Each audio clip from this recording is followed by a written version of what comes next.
कोई निर्धन व्यक्ति जिसके पास सुबह कमाना और शाम को खाना, बस यही उसके पास संपत्ति है, उस व्यक्ति को रात को जागना पड़ेगा।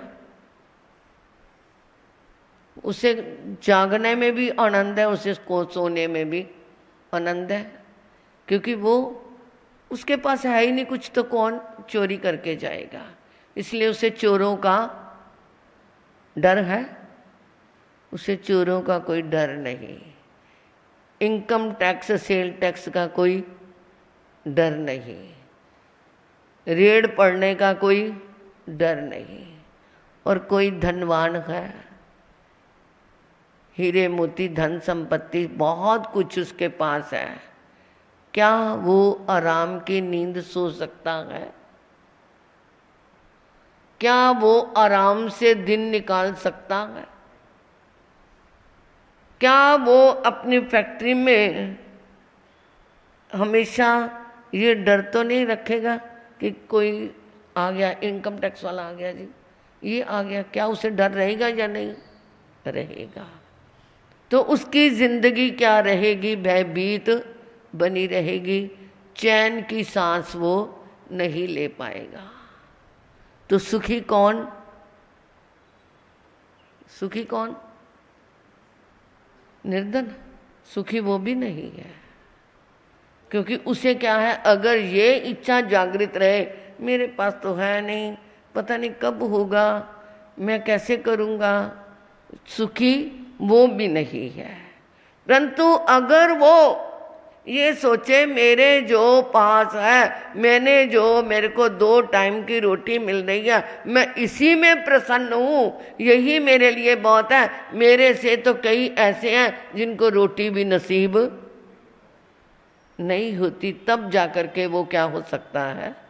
सुखी हो सकता है। तो कोई क्या है? इंद्रियों का दास है, जीभ का चटोरा है, तो वो क्या है? रसना इंद्री का दास है। कोई अच्छे अच्छे दृश्य देखने के लिए, फिल्में देखने के क्या है इच्छुक है, तो वो आँखों का दास है। कुछ मधुर स्वर सुनने के लिए तैयार रहता है, तो वो क्या है? श्रोत्रिय इंद्री का क्या है?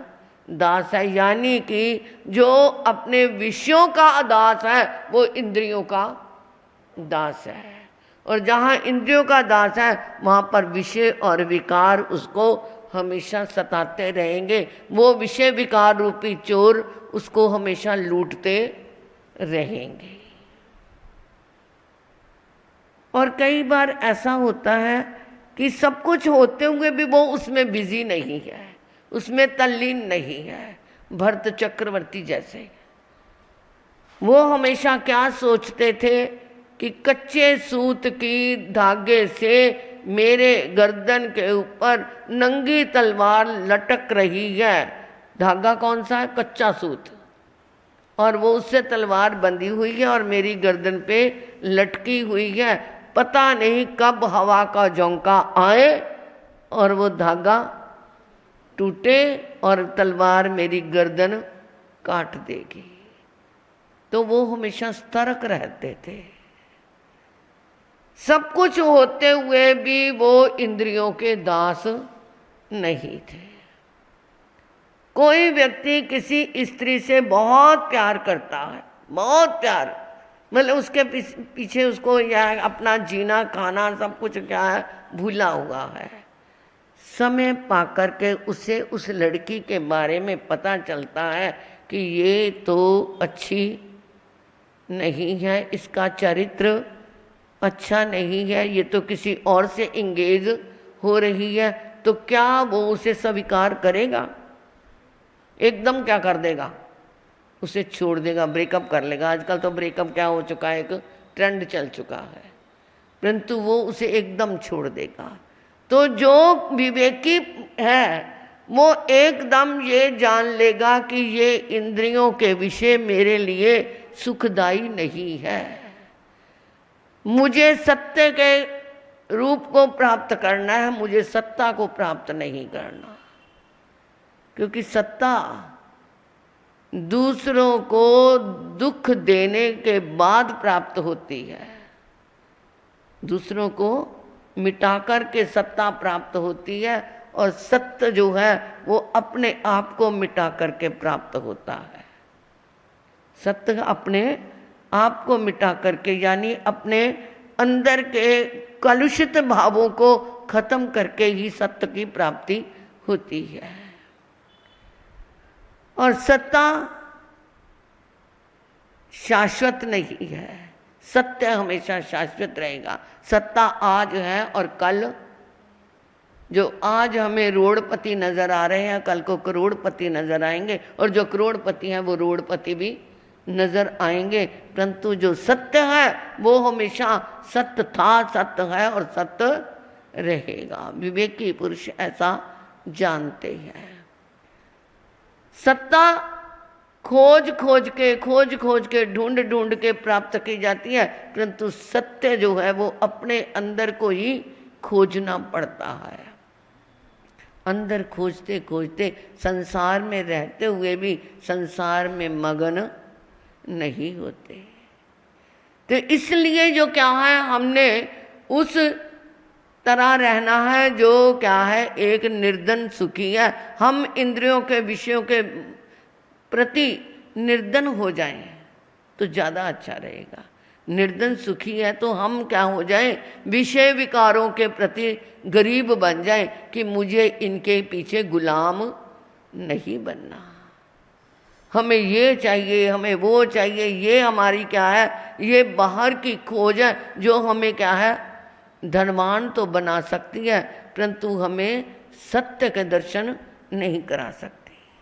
सत्य के दर्शन करने हैं तो अंदर की खोज चालू करो। मैं कौन हूँ, मैं कहाँ से आया हूँ। क्योंकि कल हमने ये कई दिनों से जो विषय चला था, ये आत्मा कहाँ से आई और कहाँ जाने वाली है, उसमें हमने 4 क्या बताई थी, संज्ञाएं बताई थी। आहार संज्ञा, व्यय संज्ञा, मैथुन संज्ञा और परिग्रह संज्ञा। उसमें हमें पता चल गया था कि ये क्या है, ये जीव या तो नरक से आया है या नरक में जाएगा। वो कैसा था, जो हमेशा भयभीत रहता, ये आपने सुना था। और इधर हमने रायप्रसन्नी आगम में ये क्या थोड़ी सी बात शुरू करी थी कि सूर्याभ देव को जब पता चला कि प्रभु अमरकल्पा नामक की नगरी में ये भरत क्षेत्र में पधार चुके हैं, तो मैंने उनके दर्शन करने जाना है। उनके तो नाम, जाति, गुण को याद करके ही कर्मों की निर्जरा हो जाती है, तो मैं तो साक्षात उनके दर्शन करने जाऊंगा। उन्होंने अपने अभियोगिक देवताओं को आज्ञा दी, जाओ प्रभु के यहाँ जाकर के 4 योजन तक चारों दिशाओं में क्या करके आओ, शुद्धि करके आओ। प्रभु के चरण क्या है, अशुद्ध जगह पे ना पड़े। क्योंकि जब प्रभु चलते थे ना, तो देवता आकर के वहाँ पर कमलों की रचना कर देते थे। और कमल भी कैसे, मतलब उनकी डंडी तो नीचे रहती थी और कमल ऊपर खिला रहता था। कहीं प्रभु के पैर में कोई सख्त कठोर वस्तु का स्पर्श ना हो जाए, ये देवताओं की तरफ विकुर्बना की जाती थी। तो जाओ जय करके आओ। वो वहाँ गए, सब कुछ करके आए, सुगंधी आदि भी फैला करके आए। और आकर के उन्होंने कहा, हम सूर्याभ नामक देव को कहा कि हम जो आपने आज्ञा दी थी वो हमने कर दिया। अच्छा जाओ, सुस्वरा नाम का घंटा बजा करके आओ।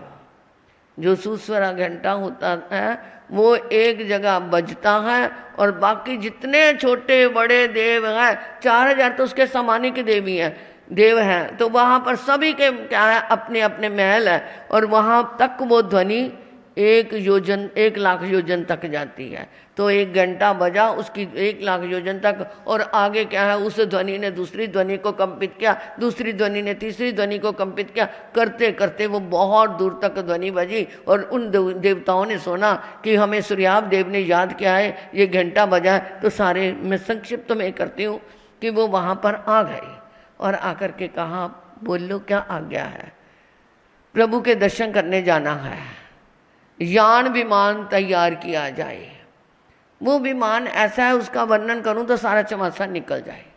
कितने हजार उसमें पाद पीठ लगते हैं, कितने हजार सिंहासन बनते हैं, क्योंकि लगभग लगभग 40,000 देवताओं को लेकर के वो प्रभु के चरणों में सूर्याभ देव चलता है। 40,000 कहीं पर इकट्ठे हो जाए तो वो क्या कहते हैं, भाई बहुत भारी फंक्शन हो गया।